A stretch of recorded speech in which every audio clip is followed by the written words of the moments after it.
Assalamualaikum warahmatullahi wabarakatuh. Kami dari kelompok 2 akan mempresentasikan mengenai peran bangsa Indonesia dalam perdamaian dunia, yaitu dalam Konferensi Asia Afrika atau KAA dan dalam misi Garuda.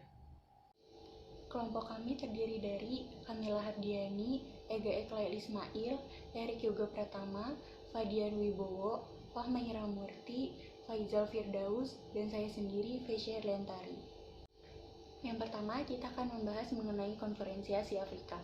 Konferensi Asia Afrika diadakan di Bandung, tepatnya pada tanggal 18 April sampai 23 April 1955. Selanjutnya, kita akan membahas mengenai latar belakang terjadinya Konferensi Asia Afrika. Yang pertama, karena adanya Perang Dingin yang terjadi setelah Perang Dunia Kedua berakhir. Pada saat itu, muncul dua blok yang berbeda ideologi, yaitu blok barat yang dipimpin oleh Amerika Serikat dengan ideologi liberalisme kapitalisme, dan blok timur yang dipimpin oleh Uni Soviet yang berideologi sosialisme komunisme. Hal ini membuat keadaan dunia semakin memburuk. Persaingan dan pengembangan senjata nuklir pun terus berlanjut, dan keamanan dunia saat itu sangat diragukan. Setelah Perang Dunia Kedua usai, banyak negara dari benua Asia dan benua Afrika yang mendeklarasikan kemerdekaannya. Di antaranya adalah Indonesia, Filipina, Libya, dan Mesir. Yang ketiga adalah banyaknya negara-negara di benua Asia dan Afrika yang belum merdeka, seperti Tunisia, Kongo, dan Maroko. Adapun 5 negara penggagas Konferensi Asia Afrika adalah: yang pertama ada Indonesia diwakili oleh Perdana Menteri Ali Sastronidjojo. Yang kedua ada Ceylon atau Sri Lanka diwakili oleh Perdana Menteri Sirjon Kotalawala. Yang ketiga itu ada Burma atau Myanmar diwakili oleh Perdana Menteri UNU. Yang keempat Pakistan diwakili oleh Perdana Menteri Muhammad Ali. Yang kelima ada India diwakili oleh Perdana Menteri Jawaharlal Nehru. Peran Indonesia dalam Konferensi Asia Afrika.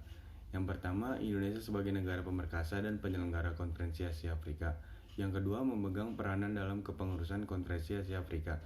Delegasi Indonesia terdiri atas 17 orang, 16 orang penasihat, dan sekretariat 7 orang. Ketua konferensi adalah Ali Sastronidjojo, Ketua Panitia Kebudayaan adalah Muhammad Yamin, dan Ketua Panitia Bagian Perekonomian adalah Profesor Insinyur Roseno. Sekretariat Jenderal Konferensi dipegang oleh Rusyan Abdul Ghani. Yang ketiga, sebagai hasil akhir Konferensi Asia Afrika dibuatlah sebuah piagam yang dinamakan Dasar-Sila Bandung. Isi Dasar-Sila Bandung diantaranya: yang pertama, menghormati hak-hak dasar manusia dan tujuan serta asas yang termuat di dalam piagam PBB atau Perserikatan Bangsa-Bangsa. Yang kedua, menghormati kedaulatan dan integritas teritorial semua bangsa. Yang ketiga, mengakui persamaan semua suku bangsa dan persamaan semua bangsa. Yang keempat, tidak melakukan intervensi atau campur tangan dalam persoalan dalam negeri maupun negara lain. Yang keempat, menghormati hak-hak setiap bangsa untuk mempertahankan diri secara sendirian ataupun kolektif yang sesuai dengan piagam PBB. Yang keempat itu, Indonesia melakukan kerjasama dengan negara-negara Asia Afrika berdasarkan politik luar negeri bebas aktif. Yang kelima, sebagai negara penyelenggaraan KTT Asia Afrika 2-23 April 2005 di Jakarta. Misi Garuda. Misi Garuda merupakan salah satu bentuk komitmen Indonesia dalam melaksanakan MPP BBB. Misi Garuda adalah pasukan yang terdiri dari Tentara Nasional Indonesia atau TNI yang ditugaskan sebagai pasukan perdamaian di negara lain. Latar belakang. Awalnya negara Indonesia membentuk pasukan perdamaian yang terdiri dari TNI yang dinamakan sebagai kontingen Garuda atau pasukan Garuda.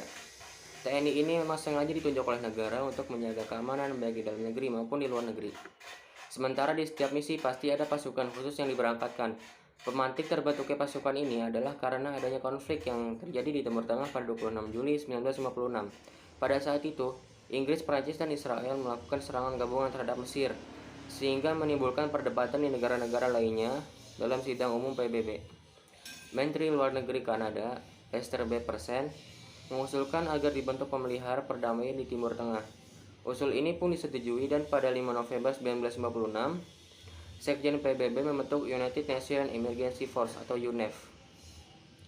Indonesia pun mengirimkan kontingen Garuda 1 pada tahun 1957. Dari sini bisa dilihat bahwa kontribusi pasukan Garuda Indonesia ke misi pemeliharaan perdamaian PBB merupakan wujud dari pelaksanaan mandat konstitusi yang mengamankan Indonesia untuk ikut melaksanakan ketertiban dunia. Selain itu, pengiriman pasukan ini juga sebagai sarana peningkatan kapasitas dan profesionalisme personel TNI. Peran Indonesia dalam misi Garuda. Indonesia terlibat aktif dalam misi Garuda yang disebut KONGA atau Kontingen Garuda.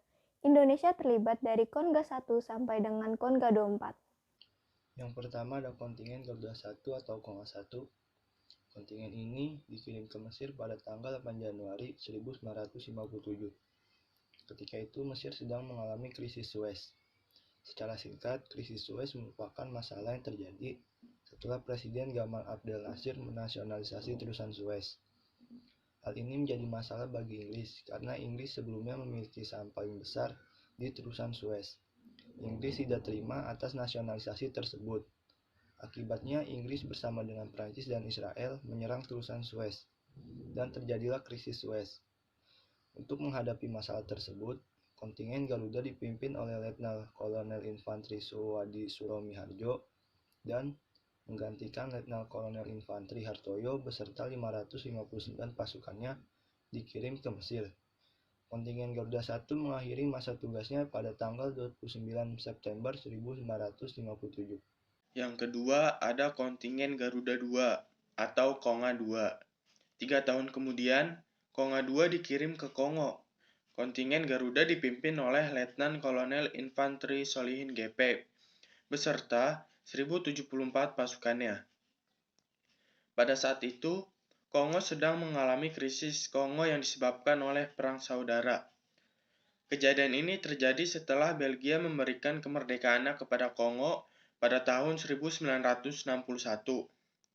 KONGA 2 ini berada dalam misi United Nations Operation in the Congo atau UNOC. Yang ketiga ada kontingen Garuda 3 atau KONGA 3. Ternyata masalah di Kongo belum sepenuhnya selesai. Akhirnya kontingen Garuda 3 kembali dikirimkan ke Kongo pada tahun 1962. Ternyata permasalahan pun masih sama, yaitu krisis Kongo. Krisis ini baru selesai pada tahun 1964. Misi ini juga masih berada dalam naungan UNOC. Kontingen Garuda dipimpin oleh Brigjen TNI Kemal Idris dan Letnan Kolonel Infanteri Sobirin Mokhtar bersama 3.457 pasukannya. Sekian dari kelompok kami, kurang lebihnya mohon maaf. Wabillahi taufiq wal hidayah. Wassalamualaikum warahmatullahi wabarakatuh.